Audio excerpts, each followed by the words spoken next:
You can create any kind of PDF, from a normal invoice to a certificate, ticket, or gift card.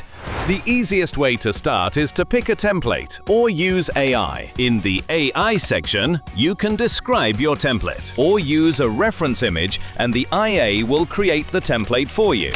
You can use it for free, so just try it. It can save you a lot of time. Once you have your initial template, you can add, remove, or move any element. Click on any element to customize it. For example, I can click in the table element and add more columns or change its size.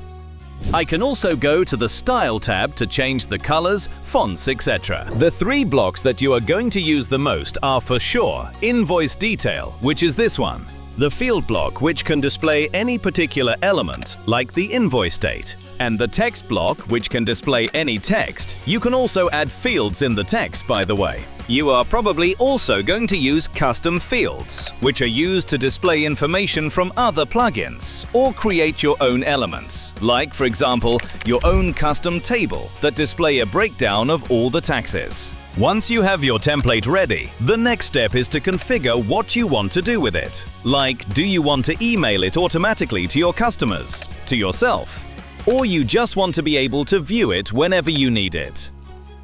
This will be covered in the next tutorial.